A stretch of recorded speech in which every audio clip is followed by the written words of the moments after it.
Coming up on this episode of Beyond the Barrel Bourbon, does taking a sour mash whiskey from Michters and proofing it up a lot make it worth twice what it normally would cost?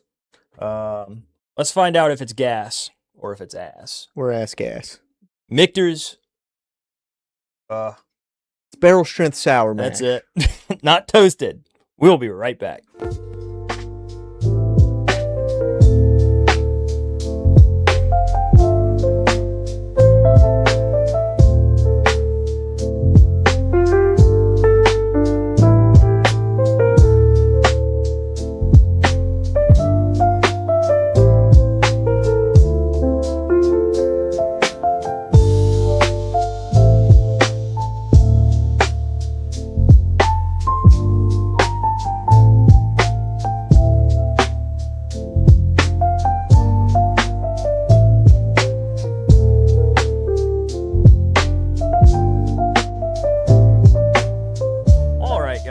Welcome back to the show. I am Eric, your bourbon sipping broker. That there is Uncle Dr. Mr. Phil, man of the people, allegedly. You can air quote all you want. Oh, I did. But well, why don't you grab the bottle? I guess we might as well start opening it. Why don't you use your little short arms and grab the bottle? No, I'm very agile. No, you're not. No, you're not. So I think this is kind of something. Shout out to Todd DeGooch Collins for letting us crack his bottle on the show. This is probably something that the whiskey community maybe has not been outcrying for, but probably has been wanting. They've given us barrel strength rye and barrel strength bourbon, and those are both improvements, certainly. This one, I think, could perhaps benefit the most. I agree with you. I think of the standard shelfer lineup, this one kind of drinks the most watered down to me. I agree. And it's weird because as much as we like light whiskey and like Canadian whiskey, oh, that was a good one. Tight cork, real tight. I'm kind of encouraged to see if we can get like just an American whiskey in there that kind of has that profile that we like to chase. We've talked about this before when we've done Michters on this show, and we've always said the worst thing you're going to get from Michters is, it's pretty good, So I'm pretty excited about that. Yeah, so their sour mash is not a whiskey. I mean, it's a whiskey. It's not a bourbon or a rye because it doesn't have 51% of either grain. Right. This one I think is on the higher end. I think they range from like 110 to 112.4, and I think this is the high end of that. This is the 112.4, which for Michters, that's high. Is high. I think the highest Michters I've ever had is 116. Is my barrel strength bourbon. It's like 116.4, I think. No, my barrel strength bourbon's like 114. Oh, is that? Okay, I thought you had the 116. Okay. No, I have not come across anything higher than that. I'm sure they've got some somewhere, but Michter's not exactly known for high proof whiskey. No. And what's great color on it? I feel like I remember them saying something on the lines of it. They barrel entry proof is like 103, like way below that 125 threshold, like the highest. 103. Obviously it's barrel strength, so they don't add any water after. I think I said this was 112.4. Great color on it. I'm already kind of getting some aromas from the glass. Like I said before, to me, the sour mash always seemed the most muted of the rye, bourbon, sour mash, U.S. I remember my whiskey. Cousin used to say, it might have been the toasted sour mash. No, he said that just the sour mash in general, which ironically most whiskey is sour mash. But he used to talk about how it's got a very candy-like quality to it, very sweet. It's kind of counterintuitive when you think sour mash. It's like, most whiskey guys know sour mash isn't sour, right? Well, but like usually from the gatherings that I've heard is that sour mashes are typically sweeter. Well, the crazy thing about this is that it's got a good bit of rye in it, right? So you would think that rye would kind of spice out some of Mhm. the sweetness. And maybe it's more balanced on a barrel strength.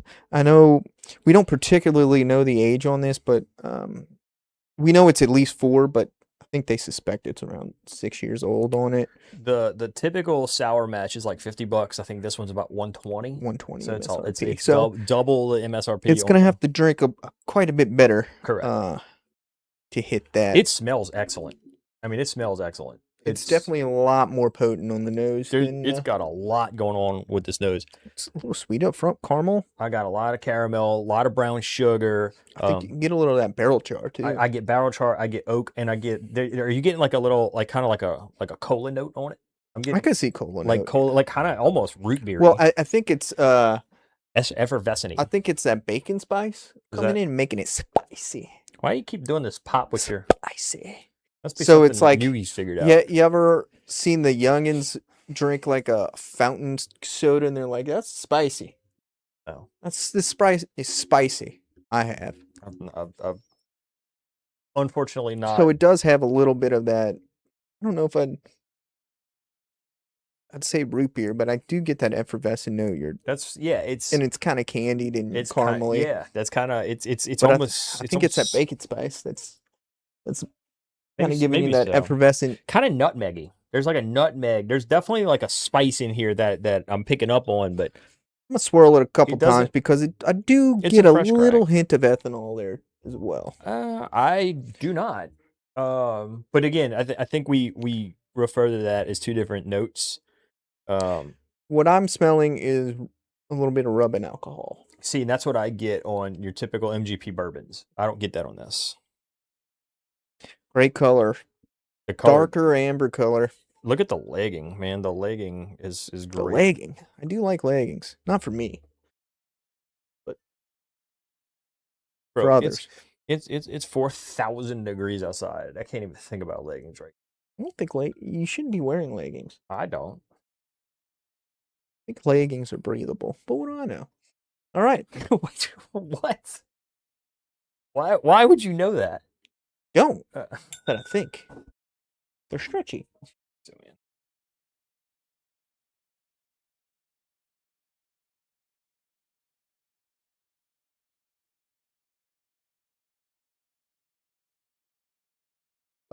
It's definitely better than the regular one. Most definitely improvement. Obviously, we were expecting that. The question is it? I don't. It doesn't. Almost twice as much. I don't find that this drinks 112 proof. I think I'm getting the 112. I get a little warmth, but it did not. I mean, it did not. That's a good finish. It's great finish. It did not punch me in the throat or the chest like your normal, 110 plus. I got a little bit of throat burn. Not too much of. I get a slight hug, but nothing particularly strong.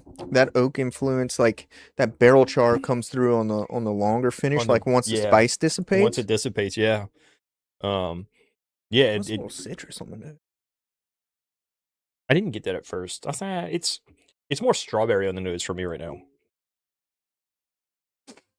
Pretty balanced as well, because all that kind of what some would call candy, but like carameled, more richer, decadent notes are up front, and then the bacon spices kick in, which I would assume is from the rye, and then you get that oak char on the finish. I love a good oak char. I like the finish. I'm gonna be honest. I like the finish. I don't like the mid palate. Okay. I mean, that's about when the spice is kicking in. For me, the mid palate is what I get on MGP. There's a on that MGP bourbon side of it where it's kind of so you think you're getting ethanol? It's kind of medicinal. Yeah, there's like a medicinal quality in the mid palate for me. But then again, this is a fresh crack, higher proof. I was smelling it. I got it a little bit on the first sip, but second sip, I didn't get it on the first sip. I got it on the second sip. So, yeah, man, this is fine. But we're not determining whether it's fine. We're determining whether it's a $120 bottle. How would you say this comps as far as an improvement goes to the barrel strength bourbon and rye? I don't think it's close. You don't think it's close as far as an improvement upon the original bottle? Dude, it's been so long since I've had the original. it's not really in my wheelhouse. I would say I'm getting the most drastic difference on this one. I don't think it's my favorite. I think the barrel strength rye is still my favorite. I concur. But I would say this is probably getting the most benefit. I think the Shelfer rye, better quality whiskey than the Shelfer sour mash. I agree. I think So the Shelfer ryes are all single barrels. Yeah, this one, this really isn't in my wheelhouse, man. And so for me, personally, I don't think this is worth $120. You know, like because well, why don't you throw up the tip definition, and then we'll throw up the tip scale. This is what we're talking about on tips. Here's my dilemma. Okay, we know that this costs $120, right? And I'm thinking off the top of my head, what else costs $120, right? Like if you want to talk about keeping this in the same, we'll take the definition down. We'll put the scale up so you can kind of see what we're talking about, right? Where we're talking about tips versus like a price window, right? But when I start thinking, and that price window is not without label influence or anything. That's just the strictly quality, just of juice the quality like of the whiskey, right? So here's my dilemma that I'm chasing right now, right? And I'm thinking right now, just off the top of my head, right behind us, right? We've got Lasso 18, which is the same price as this essentially on average, right? You're between 110 and 130, so it's 120 average. I think Lasso 18 is far superior to me. And again, this is just I'm a light whiskey fan. We both are. So keep that in the back of your head when you're thinking about this stuff. Well, I mean, I guess Found North falls into that category too, but I mean, think about it. Bardstown Disco 12. I think Disco 12 is better than this. That's things you can get at 120. The issue is how many things can you think of at $120 that are readily available for you to get? None of these.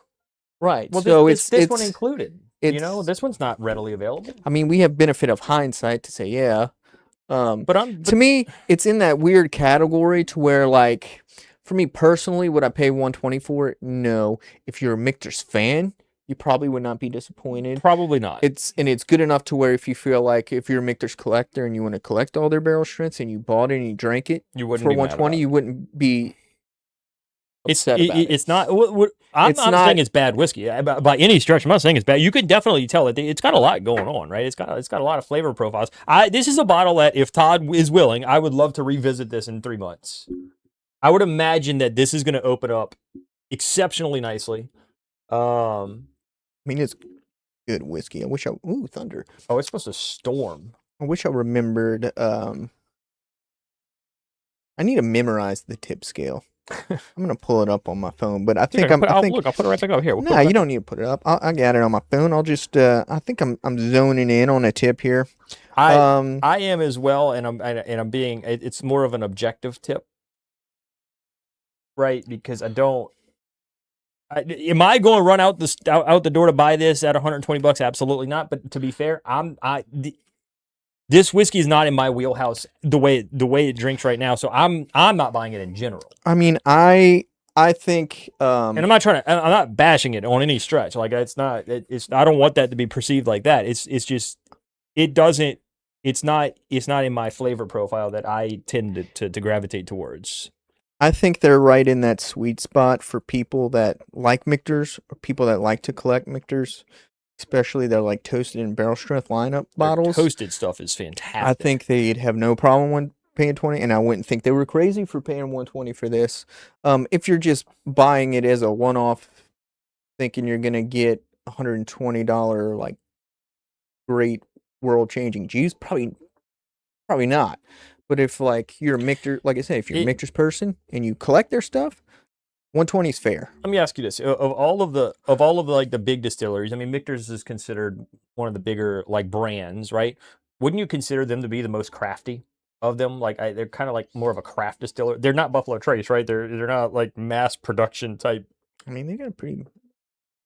Or am I just making this up and just? I feel like you might be making that up. Maybe so. I just feel like the way their processes are more crafty. Like they're more, with the I mean, nobody's Buffalo Trace. Nobody's turkey. You know what I mean? I'm talking about but what I mean is like I feel like Michters is just on a different playing field than the rest of them because I don't know, they. I I'm feel just like thinking that because of the proof thing. is maybe Maybe. I don't know. All right, my tip. Let me see here. Do you have an 8 in front of yours? No. Me neither. No. I feel like this is like kind of like a fall right in line. Like like this would be a nice little banana. little what? Banana. I wish. A tropical like banana, you know. I can kind of smell the tropicalness on it, but I think I'm gonna go 78. okay. 78. I think the quality of juice is somewhere between that $80 to $90 range. So when you're taking into account one, I mean, I like Michters, but I'm not like the biggest Michters fan. So are you a Right. Michters fan? Are you a Michters collector? Are you willing to pay an extra 20, 30 bucks to get that bottle that's not going to be readily available? This bottle's for you. And plus, if you're a Michters fan, you just might think it's 120 good. Yeah, I mean, that finish is great. the finish is awesome. I'm gonna go like 73. Again, I think you like it a little bit more than I do. And I don't dislike it. I just don't. I mean, I think it's fairly balanced. You get a little bit of spice, you get a little bit of decadence up front, you get a little bit of oak char on the back. So I think what this somewhat has complex. I think there's something in it that's off-putting for you.